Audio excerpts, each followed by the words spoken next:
조국 전 법무부 장관 일가 관련 의혹을 수사하는 검찰이 오늘 오후 정경심 교수에 대해 추가 혐의를 적용해 재판에 넘길 것으로 보입니다. 구속된 지 18일 만으로 검찰이 앞서 지난 9월 초 정 교수를 표창장 위조 혐의로 재판에 넘긴 지 2달 만에 이루어지는 추가 기소입니다. 정 교수 기소 뒤에는 조 전 장관에 대한 소환 조사도 이루어질 것으로 예상됩니다. 과연 이번 주에 조 전 장관 소환 조사가 이루어지는지 주목해서 봐야 할 것 같습니다. 검찰에 나가 있는 취재기자 연결하죠. 박규환 기자. 네, 서울중앙지검입니다. 네, 오늘로 정 교수의 구속기한이 끝나더군요. 추가 기소는 언제 하는 겁니까? 네, 검찰은 오늘 오후쯤 정 교수를 추가로 재판에 넘길 예정입니다. 구속된 지 18일, 지난 8월 대대적인 압수수색으로 수사가 시작된 지 76일 만입니다. 검찰은 정 교수가 구속된 이후로도 6번에 걸쳐 소환 조사를 벌였는데요. 1, 2차 조사에서 입시 비리와 증거인멸 의혹을 먼저 조사하고 이후 사모펀드 투자 의혹에 대해 추궁했습니다. 특히 조 전 장관이 직접 연루됐는지 등을 집중적으로 물어본 것으로 알려졌습니다. 다만 정 교수가 구속 이후로도 건강 문제를 이유로 4차례에 걸쳐 사유서를 내고 검찰 조사에 불출석해 조사가 지연됐습니다. 정 교수는 지난 9월 조 전 장관의 인사청문회 당일 동양대 표창장 위조 혐의로 기소됐는데요. 현재 1심 재판을 받고 있는데 추가 조사 진행으로 검찰이 사건 기록 열람을 거부하면서 재판 진행은 되지 못한 상태입니다. 네, 정 교수에 대한 의혹 수사 2달이 넘도록 진행돼 왔습니다.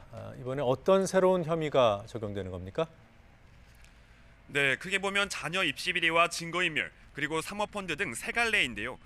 구속영장을 청구할 때 11개 혐의가 적시됐는데 그동안 조사에서 어떤 혐의가 추가됐느냐가 관심입니다. 정 교수는 우선 동양대 표창장을 허위로 작성해 자녀 입시에 활용하면서 해당 학교의 업무를 방해하고 딸을 동양대 연구보조원으로 등록해 수백만 원을 허위로 탄 혐의를 받습니다. 또 자산관리인인 증권사 직원 김경록 씨를 시켜 자택과 사무실 PC 하드드라이브를 교체하고 숨긴 혐의도 포함될 것으로 보입니다. 특히 사모펀드 관련 혐의에 대해선 구속 기소된 조 전 장관의 오촌 조카 조범동 씨와 정 교수가 공범으로 적시될지 관심입니다. 검찰은 조 씨가 코링크 PE가 투자한 WFM 등에서 빼돌린 72억 원 가운데 약 10억 원을 정 교수에게 전달했다고 보고 있습니다. 여기에 정 교수는 동생과 코링크 PE에 투자한 뒤 허위 컨설팅 계약을 맺고 1억 5천만 원을 수익금 명목으로 챙긴 혐의를 받습니다.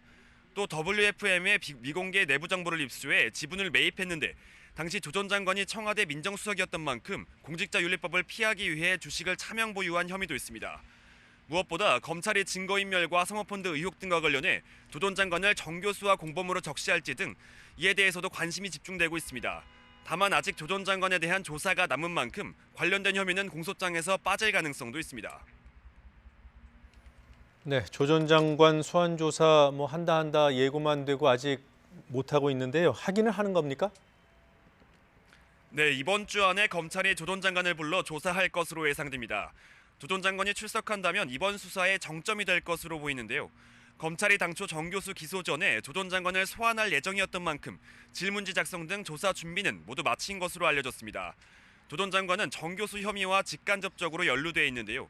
앞서 정 교수가 지난해 1월 WFM 주식 12만 주를 차명으로 살 때 조 전 장관 계좌에서 정 교수의 계좌로 5천만 원이 이체됐다는 정황을 검찰이 포착한 것으로 알려졌습니다. 조 전 장관은 당시 청와대 민정수석이었기 때문에 이를 알고 있었다면 공직자윤리법 위반 소지가 있다고 검찰은 의심하고 있습니다.